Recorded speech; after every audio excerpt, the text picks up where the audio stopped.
Welcome to the Wisdom That Breathes channel.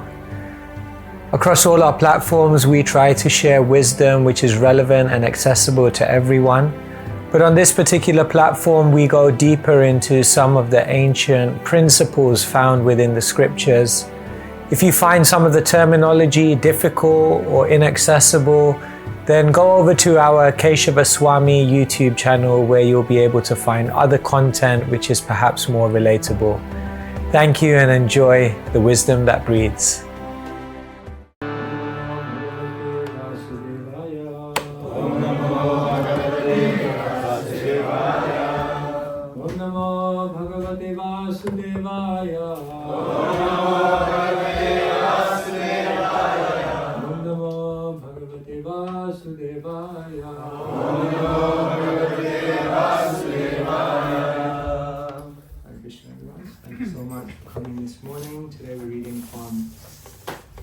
Canto number 1, chapter number 18, entitled Maharaj Parikshit Cursed by a Brahmin Boy.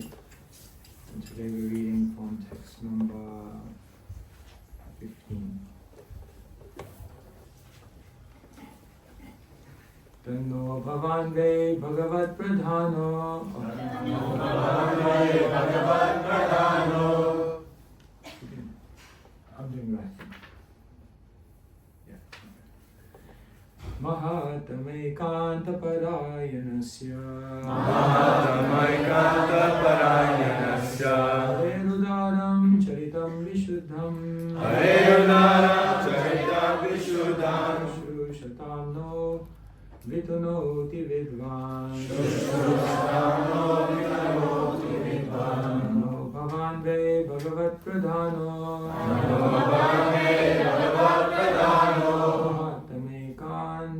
Parayanasya Harerudaram charitam vishuddham Shushatam no vitanotu vidvan No bhavan ve bhagavat pradhano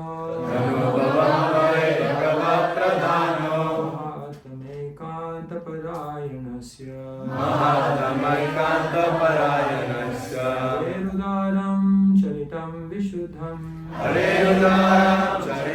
vishuddham Shushatam no vitanotu vidvan Tanno bhavan ve bhagavat pradhano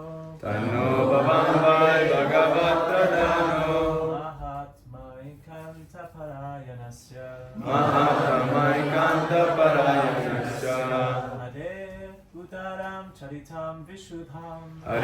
Harerudaram charitam vishuddham Shushatam no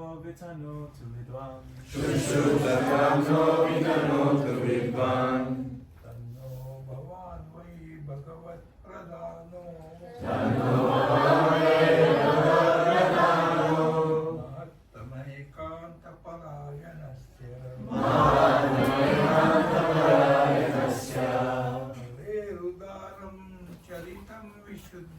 Harerudaram charitam vishuddham Shushatam no vitanotu vidvan Tanno bhavan bhagavat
Tat.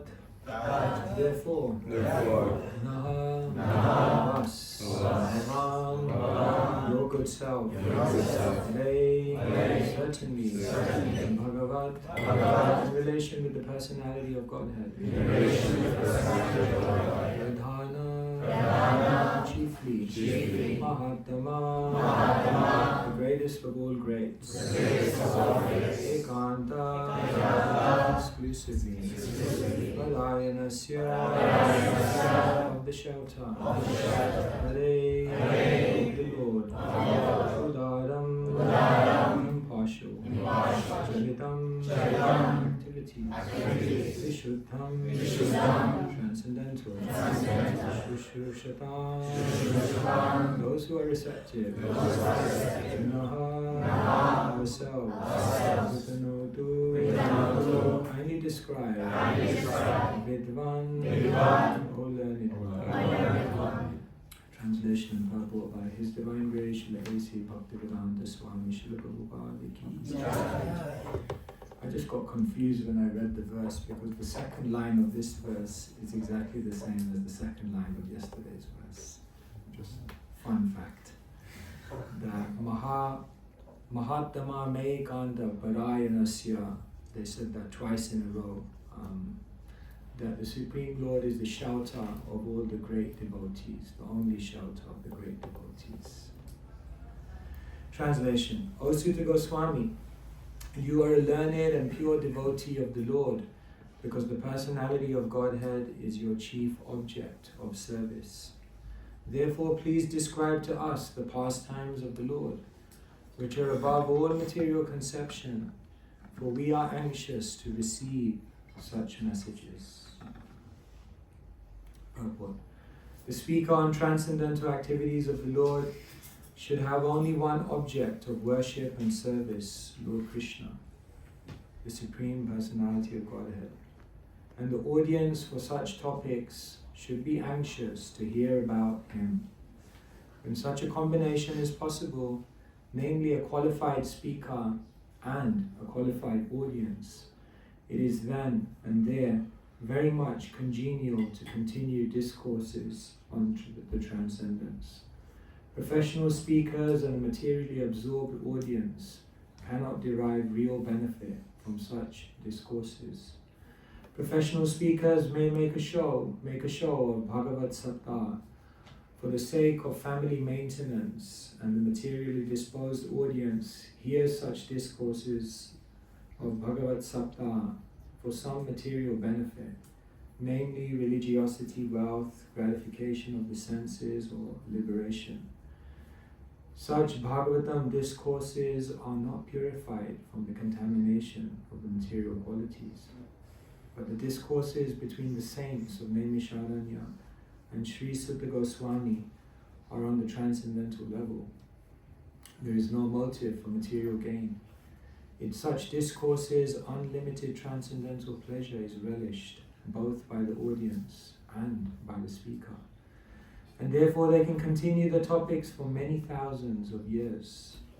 Now Bhagavad Sattas are held for 7 days only, and after finishing the show, both the audience and the speaker become engaged in material activities as usual. They can do so because the speaker is not Bhagavad Pradhan and the audience is not Shushrushyatam, as explained above. Shri Radharandharishwara Ki Jai.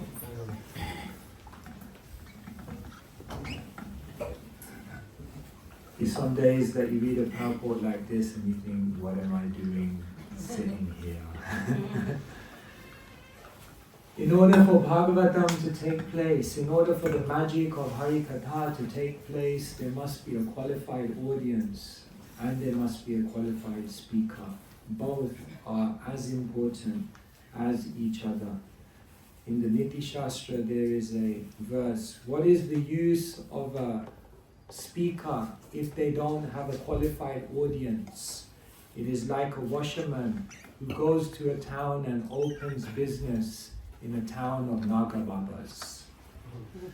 So imagine you're a washerman and you go to a town of Naga Babas. You may have all the facilities, but you won't be able to offer any of your service because there are no recipients. There is no one available who will benefit. So in the same way, here, just as important as the speaker is the audience in Harikatha. When this combination is there, then very, very magical things can happen.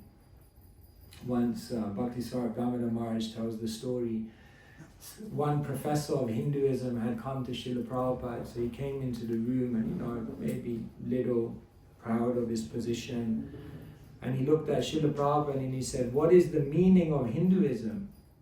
Prabhupada looked at him, he was a professor of Hinduism. He said, "Swamiji, what's the meaning of Hinduism?" Srila Prabhupada looked at Bhaktisvayam Bhagavan Maharaj, he said, "What do we call a teacher who doesn't know?" Maharaj said, "A cheetah." Prabhupada looked at the professor, he said, "He's calling you a cheetah." The professor started defending himself. He said, "No, I'm asking, I'm humbly asking from you." Prabhupada said, "If you're humbly asking, then bow down. You have to surrender." Professor said, "What do you mean by surrender? What is the meaning of surrender?" Prabhupada said, "Surrender means you have to submit yourself before an authority." He said, No, what is the actual Sanskrit meaning?" Prabhupada looked at him and he said, "You don't want a guru, you want a Sanskrit teacher." And like this, Prabhupada just kept piercing that he was trying to approach in the mood of an academic. And Prabhupada said, "You'll never understand like that.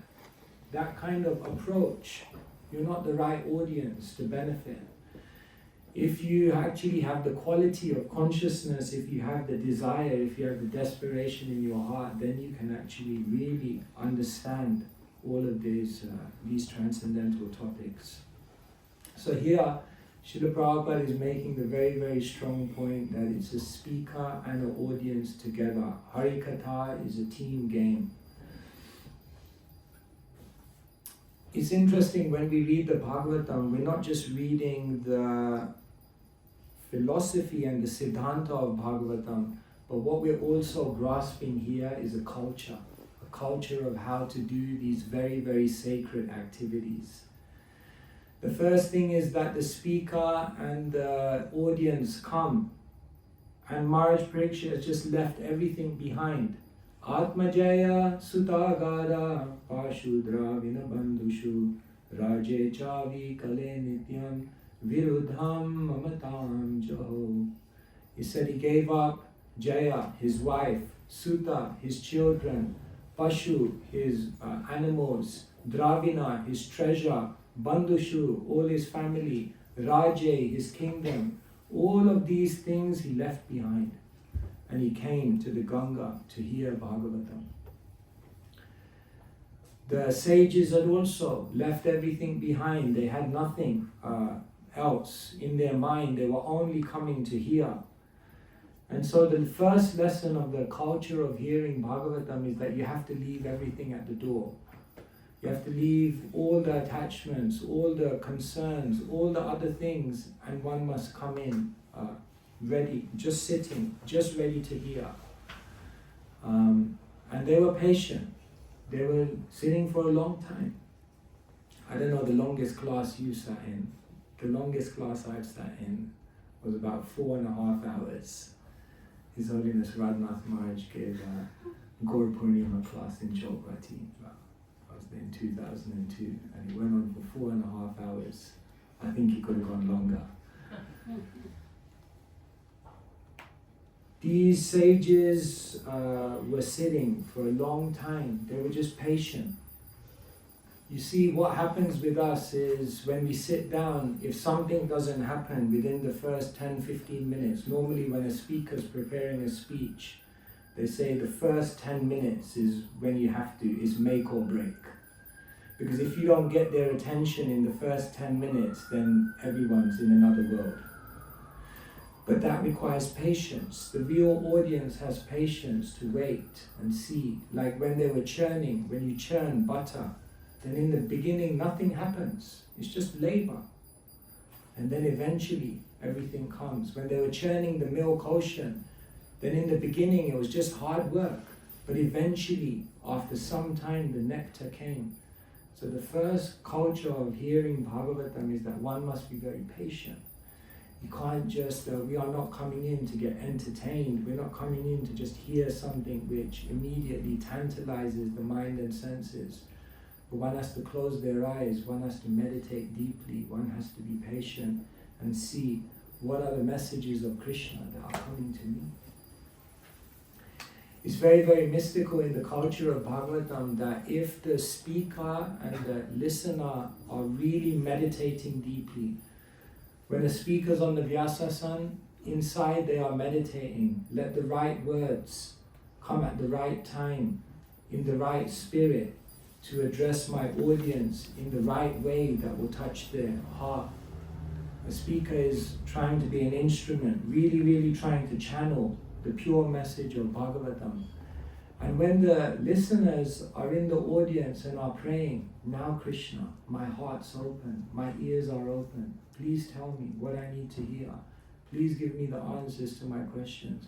Please open my heart so that I can really love you and show my affection for you. When both are in a very, very meditative state of mind, then incredible things happen. Magical things happen. Krishna manifests in that assembly. Yatra Gayanti Mad Bhakta. Krishna says, I appear, I'm in that place where my devotees and mine are hearing and chanting very attentively in a very absorbed way. So like this, as we read the pages of Srimad Bhagavatam, then we're understanding what is the culture. Like even, for example, if you see in the culture of hearing Bhagavatam, there's a glorification, always a glorification of the speaker before anything even begins. Now we think that the glorification of the speaker is for the audience, so that they can gain some affection, they can gain some confidence in who they're hearing from. But did you know in the culture of Bhagavatam that the glorification of the audience towards the speaker is also for the speaker? Because when the speaker hears the grateful words of the audience, then they are learning many, many things about their audience. Just in the way someone offers their appreciation to you, you can learn so much things about that person. How much do they know about me? How much do they know of philosophy? How much eager are they? How much humble are they? What are they interested in hearing about? What are their needs, their concerns? So much of the glorification is also for the speaker to understand the audience. And the glorification is also for the audience to understand the speaker. So like this, it's a very, very scientific culture. Even if you look in Bhagavad culture, how questions are asked. Questions are asked at the right time, in the right spirit, with the right words. There's a culture in how to ask questions. And if one asks the right questions in the right way, then they can draw amazing things out of the devotees. It's said that a sadhu, a saintly person, is like a cloud. And a cloud may rain or it may not rain. But if the audience is receptive and knows how to ask the right questions, then what they can do is they can draw out from the speaker the jewels that the speaker has to offer. Therefore, Sri Chaitanya Mahaprabhu, when he comes to this world, he doesn't come only to speak philosophy. But Sri Chaitanya Mahaprabhu, when he comes to this world, he also comes and shows how to hear philosophy. He shows how to ask the right questions. He shows how to draw out the essence of what is in the heart of a speaker. You see, Mahabharata tells us, Dharmasya tattvam nihitam guhayam mahajano yena gata sapantha. All the secrets of Dharma are hidden within the hearts of the devotees. And so Sri Chaitanya Mahaprabhu, when he comes and he travels to South India, then he stops in Vidyanagar at the river Godavari. And there he meets Ramananda Rai. So Mahaprabhu arrives there. Usually when a sannyasi arrives in a place for 2 days, then they tell them, you give all the classes. Mahaprabhu said, no, today I want to hear. Today I will listen. Today I want to draw out the essence from my devotee. And so Sri Chaitanya Mahaprabhu sits down and he hears from Ramananda Rai. And he asks Ramananda Rai the right question. What is the ultimate goal of life? And every time Ramananda Rai says something, Mahaprabhu says, Eho bhaiya, aage kaho aar. That is external. I know you have more to say. Please say something more. And like this, through his expert questioning, through his expert enthusiasm, through his hunger to learn, he keeps pushing Ramananda Rai. You can give more. You can say something deeper.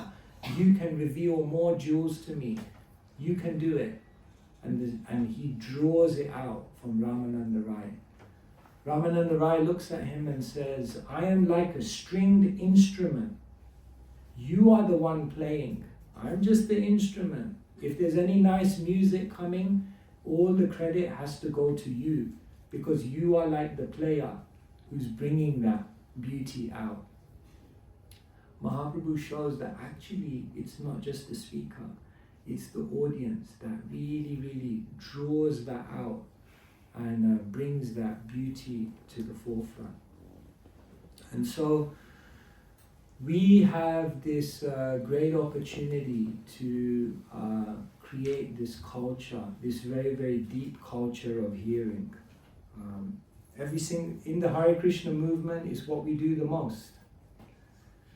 I once counted how many classes have I sat in and how many classes have I heard on the MP3 player, and it went into maybe over 10,000.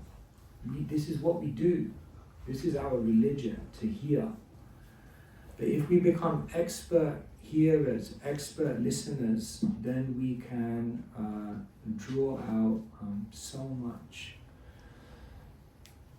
So it means we have to be fully present.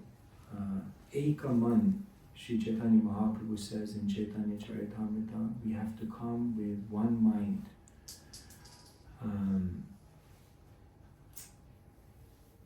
All of this knowledge is revealed, and then in the first canto there's a verse, Prayenal Paishaha Sabhya Kalavasmin Yuge Jana Manda Sumanda Matayo Manda Bhagya Yupadrita. So this is a verse spoken by, if I remember, Sutta Goswami. And he's talking about how everything, all the knowledge is revealed in Kali Yuga. But because of the Kali Yuga character, it's very, very difficult to take advantage of all this knowledge. So Srila Prabhupada gives a translation of why, and he gives the translation of this verse. But in the commentary, Vishwanath Chakravarti Thakur gives another explanation. So he says, Prayenal Vayushaha. He says the first problem in Kali Yuga is that there is an abundance of knowledge available, but alpa ayusha. You have a short life, so you can't benefit from it. But then he says, Manda, imagine you have a long life. The next problem is that we're lazy. So even if you have the time, we don't utilize the time. But then he says the next problem is, even if you have time and you're not lazy, sumandamati, we don't have the intelligence.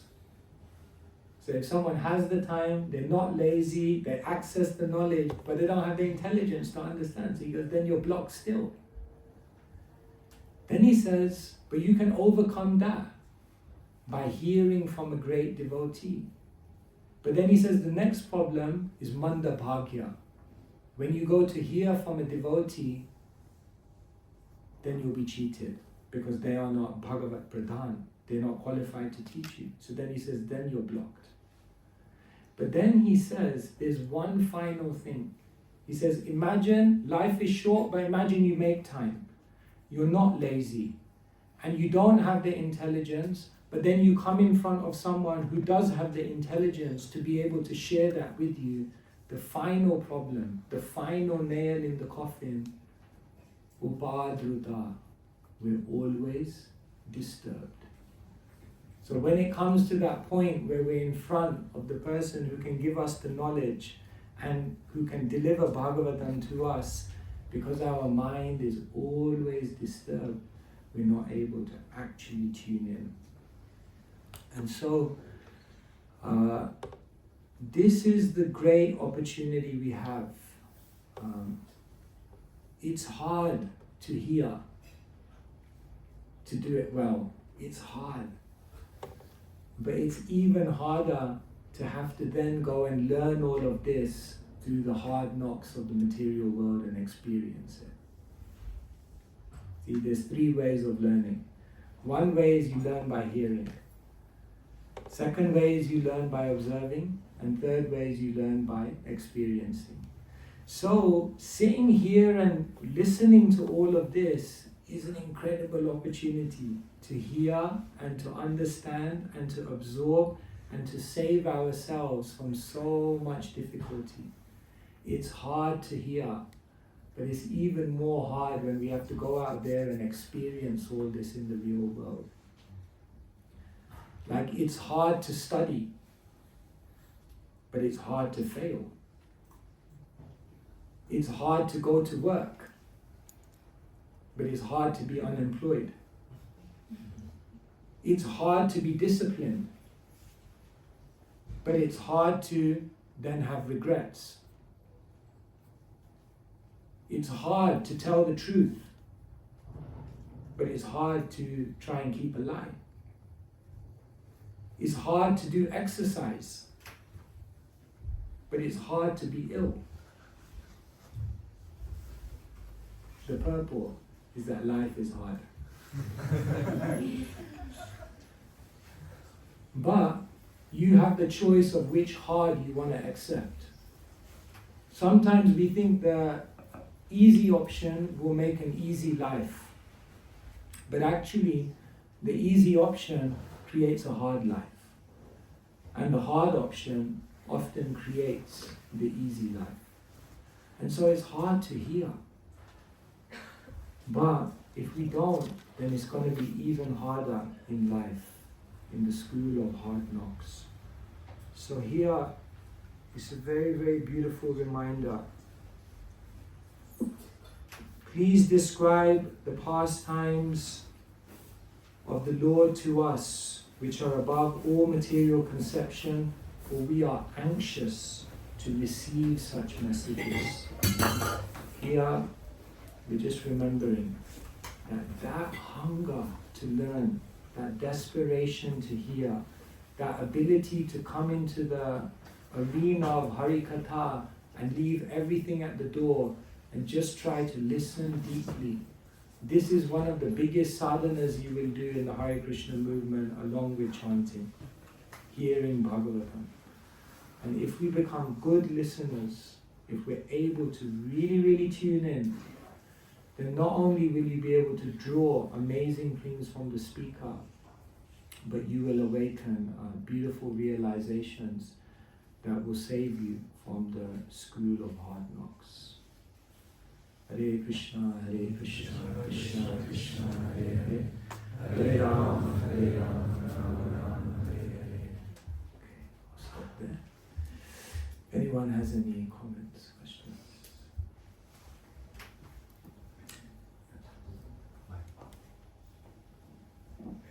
Hare Krishna Maharaj, you mentioned the story with Prabhupada and Svayam Bhagavan Maharaj and the academic.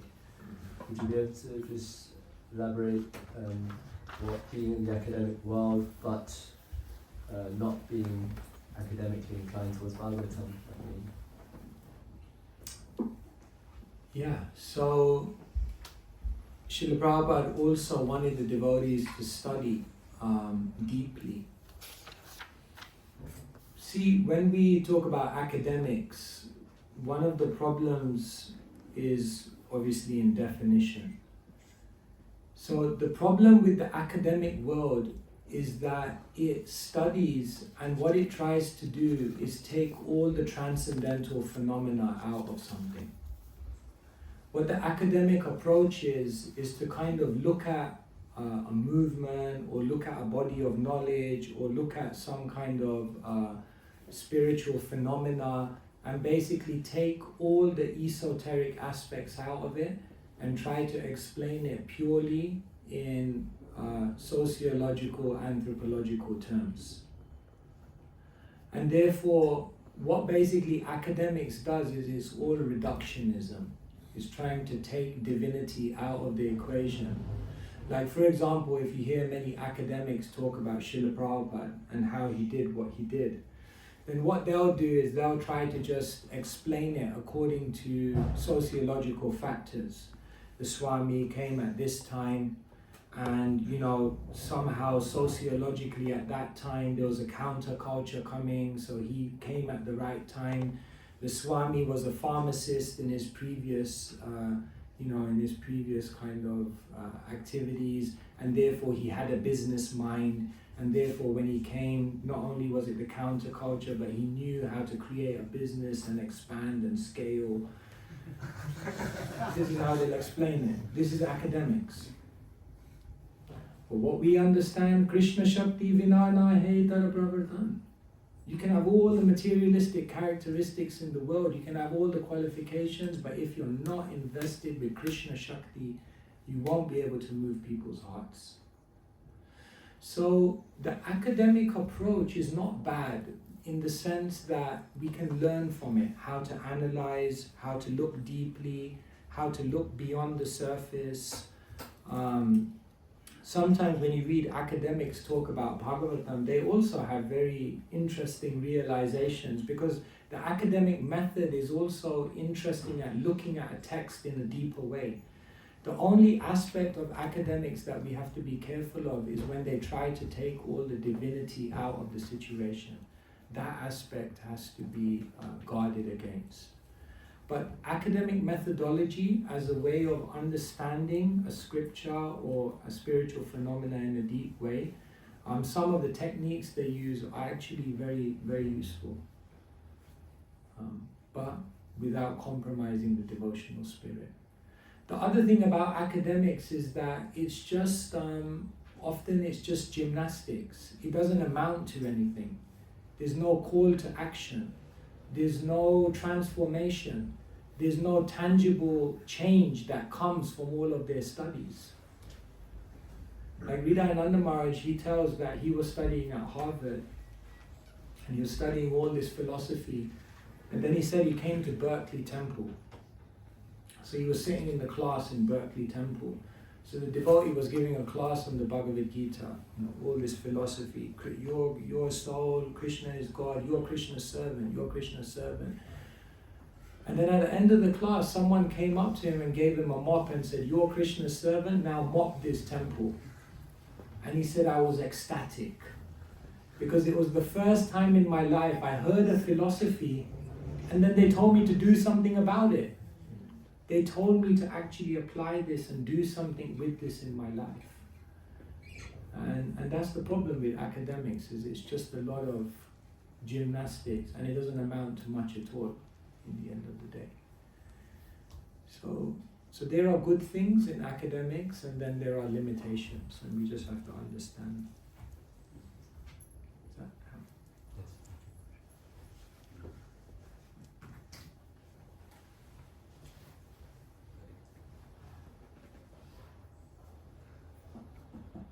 Thank you, sir.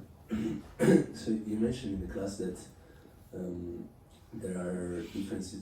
The speaker should meditate on how to touch, in a certain sense, the deepest, the heart of the audience, and the audience should pray that he can receive the answers to his questions from the speaker.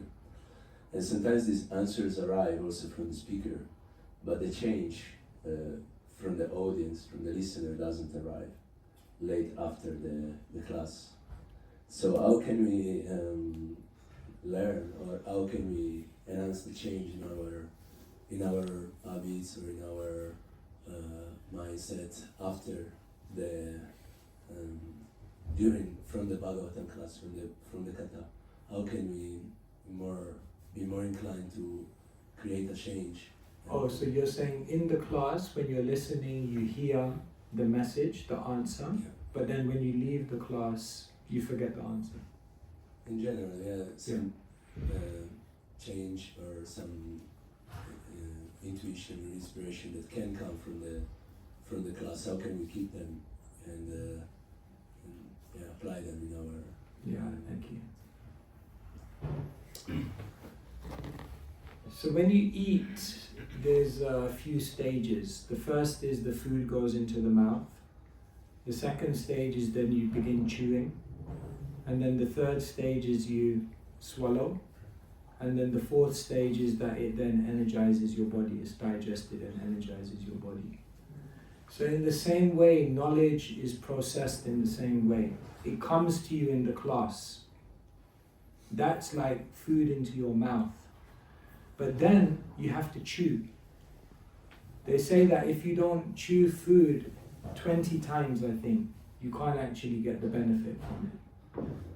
So therefore, what you have to do is outside of the class, you have to do that, what we call manana.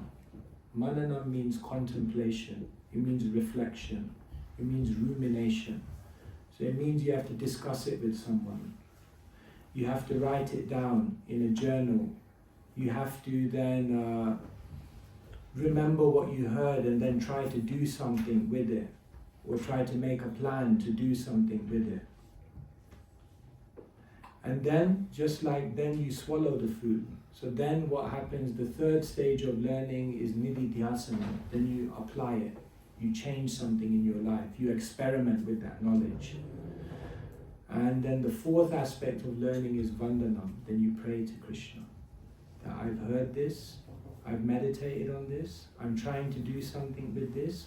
Now I pray to you to help me bring it deep within my heart.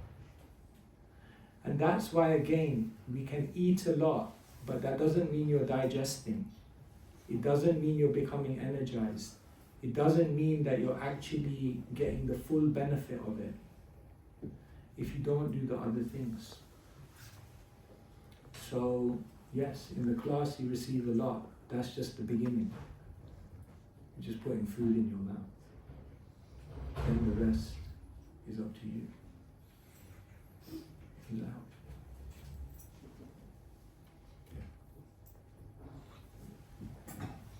Thank you so much. You were talking about maybe the purport refers to qualified speaker, qualified listener. I'm wondering, in the case of Prabhupada and like pure devotees, is it that they create the audience to become qualified, if that makes sense? Because Prabhupada met so many different people. Is it the case that they were just already the ones that were receptive, or did he actually empower them to become qualified?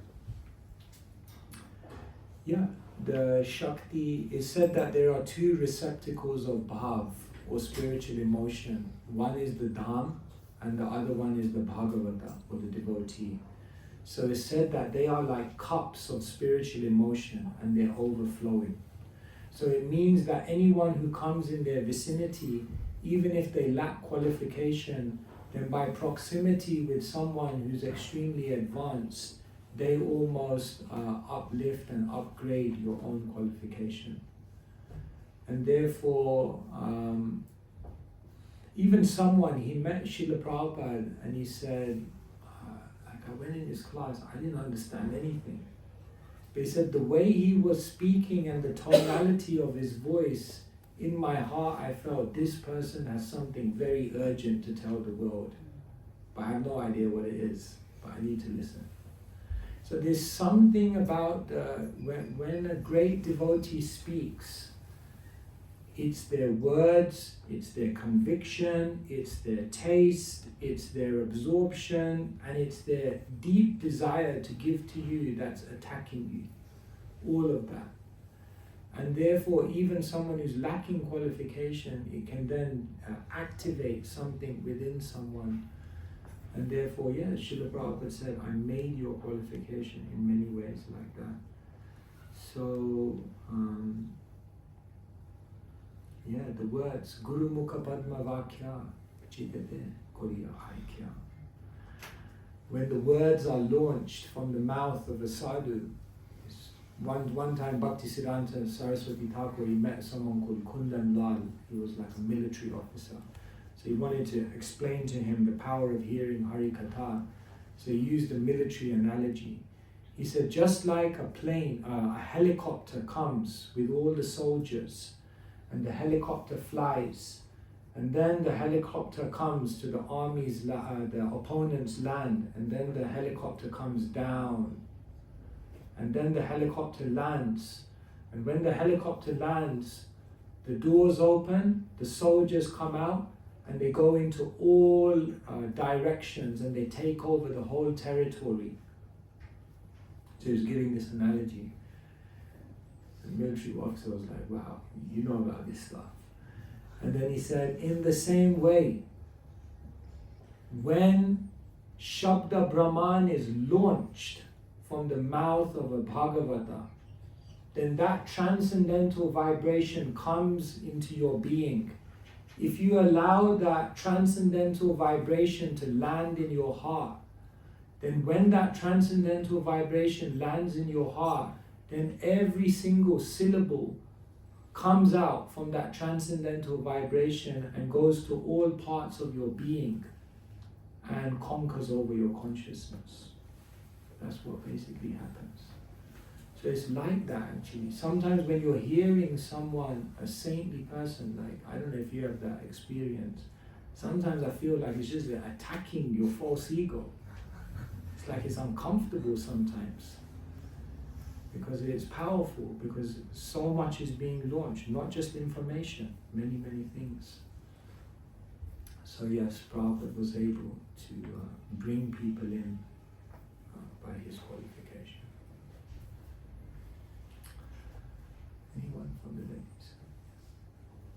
Thank you, Maharaj, for the wonderful class. I have two questions.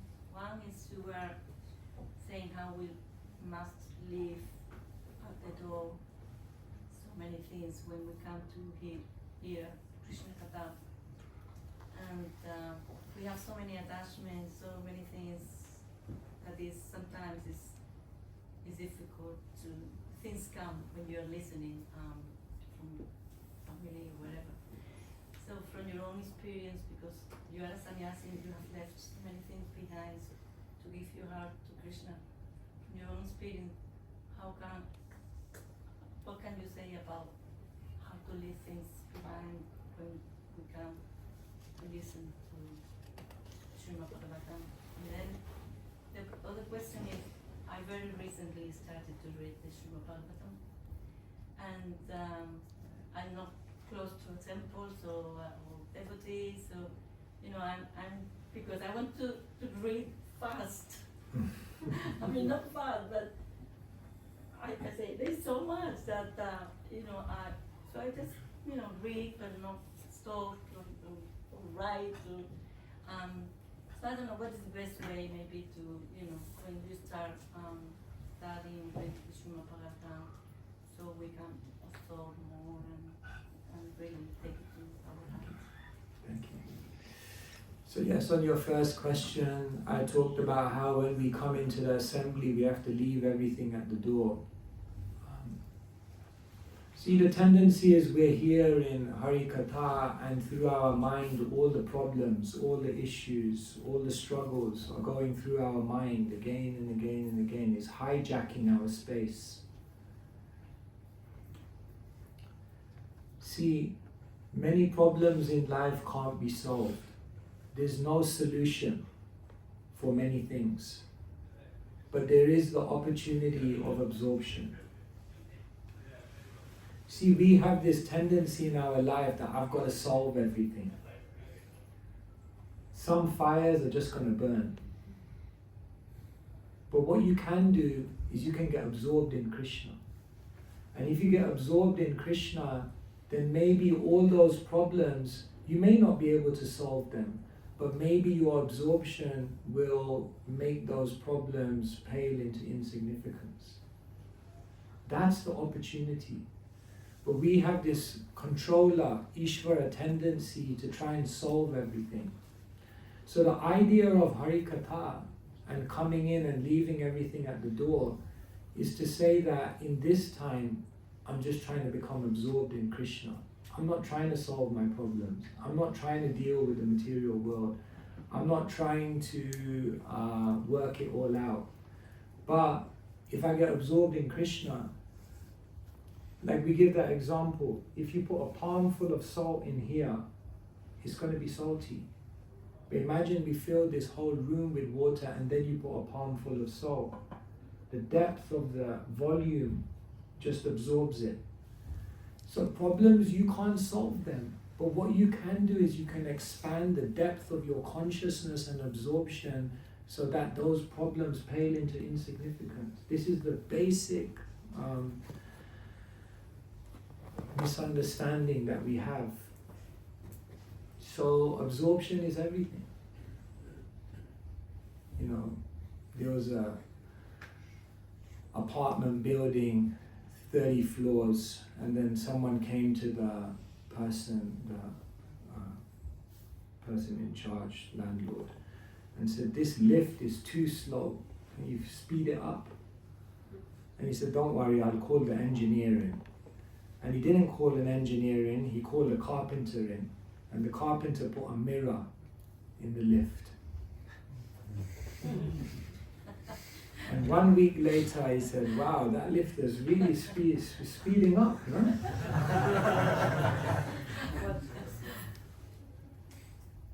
Because when you get absorbed, everything disappears. That's the power of absorption. So there's no solution in this world, because even if you solve one problem, another problem is going to come. That's just the nature. Therefore, why would you keep trying to run around solving this problem, that problem, I'll work this out, I'll work that out. Now, I'm not saying you don't. You obviously have to do some things. But don't get preoccupied with that, because this world is permanently inconvenient. Therefore, you just get absorbed. So that's what we try to do when we sit down in japa every morning. Then we close our eyes and we try to leave everything. And we say, for these 2 hours, let me just meditate on Krishna. And if you do, what often happens is when you come out back into the world, back into the 9 a.m. reality, then life hasn't changed, but you've changed. You see, if you're trying to lift weights, you can try and make the weight lighter, but sometimes you can't make the weight lighter. So then what you have to do is you have to increase your muscles. So we're perpetually trying to make our task easier by making the weight lighter. And that never works. But rather, if we would spend time growing our inner muscles, then even if more weight comes, it doesn't matter, because your muscles are growing. So the weight of love has to outweigh the weight of the material world. Don't try and reduce the weight of the material world, because Krishna has rubber stamped it, dukhalayam ashashvatam. It's the sure formula to become frustrated, to try and reduce the weight of the material world. But if you increase the weight of love, it doesn't matter, because you're past the tipping point. And that's the great opportunity of Bhagavad. That's why Srila Prabhupada spent so much time in the Bhagavatam, because it's the opportunity for absorption. Krishna consciousness means the culture of absorption. The wealthy devotee is the devotee who knows how to be absorbed. If you know the culture of how to read Bhagavatam and how to chant Hari Kirtan, you can put your hand in a bead bag, you can open the Bhagavatam, you can immediately find a whole nother world to live in that's separate from this crazy world. But it's not cheap. These are all these are great gifts. It's the gifts of Srila Prabhupada. So that leads on to your second question. Yes, Bhagavatam. Don't read to get through the book. Read so that the book gets through to you. So verse by verse, step by step, become absorbed. Make the Bhagavatam your best friend. Madeka Bandhu, Matsangyen, your only friend, your constant companion. Keep the Bhagavatam close. It will